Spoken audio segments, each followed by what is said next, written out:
Hey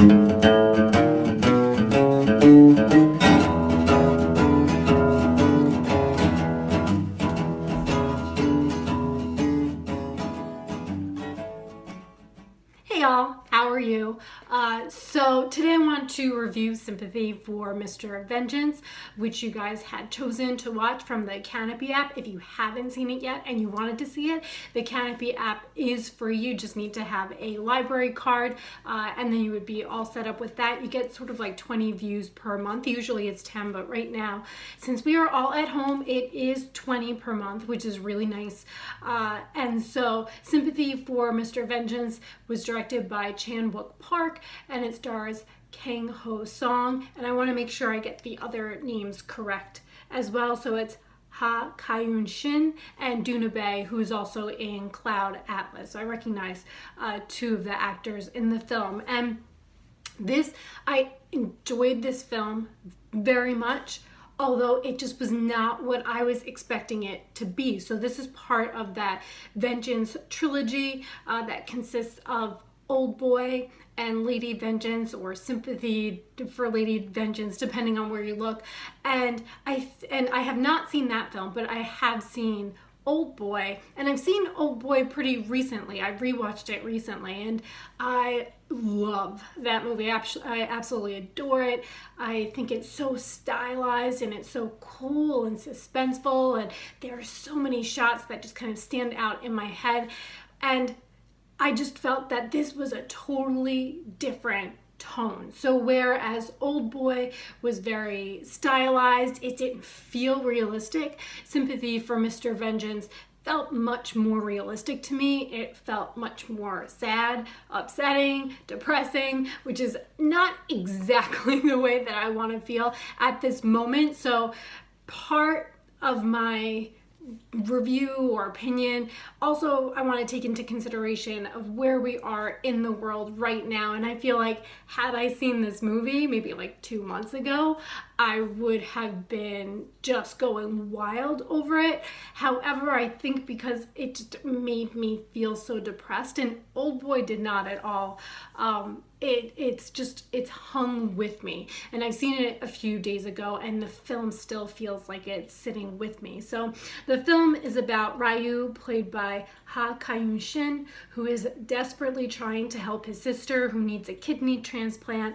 Ryu works in a factory and he doesn't have enough money to be able to help his sister, so he comes across this underground organ business where he's able to give his kidney in exchange for money and for his sister to have the next available transplant. And just a quick note for you guys, I'm not going to give any spoilers for the film, but when I watched the trailer literally gave nothing away. And so for a bit of content in this video, I'm going to say about the first third of the movie, and then I won't say anything else that happens, but just so that there's maybe a little bit more meat with this. So that whole plan that Ryu has about giving his kidney away, and well, obviously that's not going to work out, or else there would be no movie. The movie would be 20 minutes long. So Ryu's girlfriend, who is played by Doona Bae, she comes up with this crazy idea of kidnapping. Now let me get this right. His ex-boss's best friend's daughter, because this way they're less connected and it won't seem so obvious that they're the ones who kidnapped this girl. And it gets really interesting when Ryu's girlfriend starts talking about the kind of the morality of kidnapping, and how there are good kidnappers and bad kidnappers, and they can be a good kidnapper if this little girl doesn't realize that she's been taken and she just thinks that they're babysitters, and then they can get them back. They can get the girl back to the father and she'll be safe. They'll get their money, and then Ryu's sister will be able to get her surgery. And so there's even a point where Ryu's sister is babysitting this girl and she doesn't even realize that this girl has been kidnapped. She just thinks she's babysitting this kid. So there's a lot of odd things with the morality. Also, the father in the film, the father of the little girl, is the same actor from Parasite. So you do see a lot of familiar faces faces in the film, which is nice. So like I said before, it is just one bad series of events after another in this film. There's one thing that I noticed while I was watching, and that is that I felt I could predict everything in the story that was going to happen.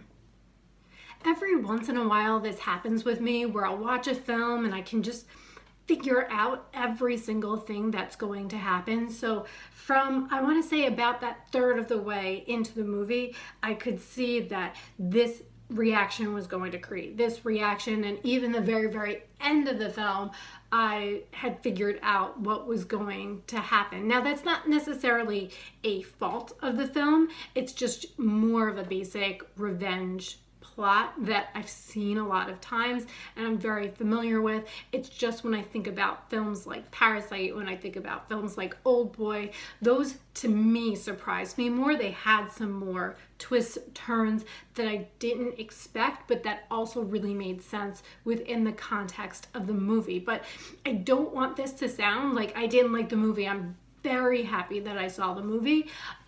It just maybe wouldn't be as high up as, say, an Oldboy or Parasite for me personally.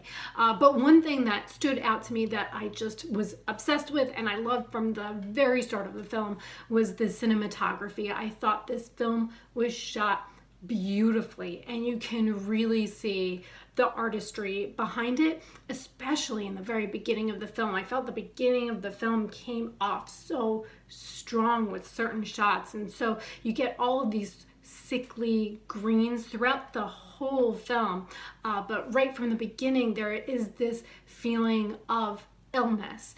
And you think about the idea of revenge and how revenge is almost like its own illness, its own virus. It just keeps spreading. So one action is going to cause another person to want revenge, and then that's going to just keep moving forward and forward. And what I loved is that most of the characters, you get an explanation for why they behave the way that they do or the choices that they make, and I love that. There were just a couple of characters that weren't fleshed out that maybe I wished were fleshed out. That would have been one improvement that I could have seen with the film. But there are certain shots that really stood out in my head, and what I love is that there was no fear with some of those longer shots, that the camera was far back and the shot itself was very long. The take was very long, and some people might be nervous and they might want to move the camera and they might want to have faster cuts, but I really appreciated that these cuts were longer and they were longer shots because you kind of took everything in. And that's another thing. This film is definitely a slower film. So if you've seen Oldboy, but you haven't seen this, this is definitely a slower pace. I like both. I think they both work within the context of what's going on in the film. It's just, I would definitely say Sympathy for Mr. Vengeance is a slower pace. But that's not to say that there weren't moments that were funny and entertaining. The girlfriend, Ryu's girlfriend, she is an anarchist, so she has all of these very extreme ideas, and her explanation, her diatribes are really something to look at. And then it's also funny to see the little girl who's been kidnapped, but she's just playing and she doesn't realize she's been kidnapped, and she's hanging around and there's just no worry at all. I mean, so there are certain moments in the film that give you a little bit of levity. I know that the violence it's pretty extreme in this film, although sometimes I feel like I don't notice how violent things are. Once again, it's just because I've seen so many movies, but that's one thing that had come up. So even before I watched the film, I just wanted to see what it was about and just get some kind of premise. And so many people were talking about how disturbing the film was from a violence perspective, and I kind of felt like, oh, I was expecting the worst.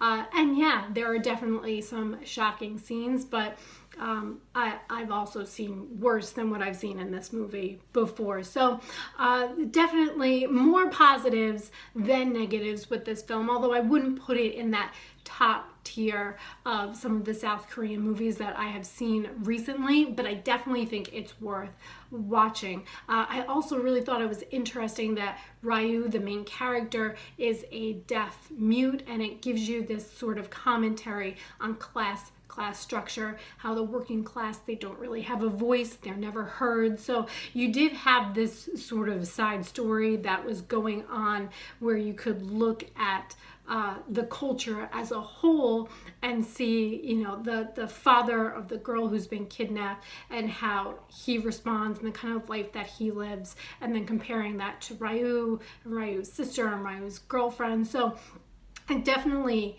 it had something to say, the film. It was well made.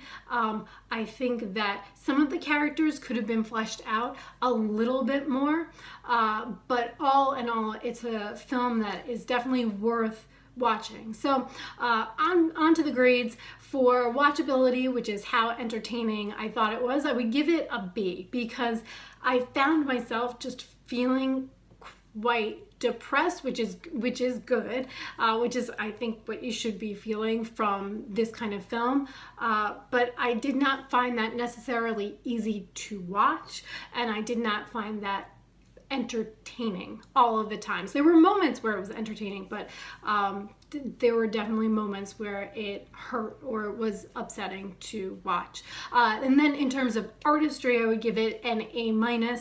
I definitely think you can see how much potential is there with the cinematography, the plot structure, but it's just not perfect the whole way through. But once again, definitely worth watching. I'm glad I've seen it. I'm glad I can kind of put it on my list and check off, because that was something I've wanted to see for a while.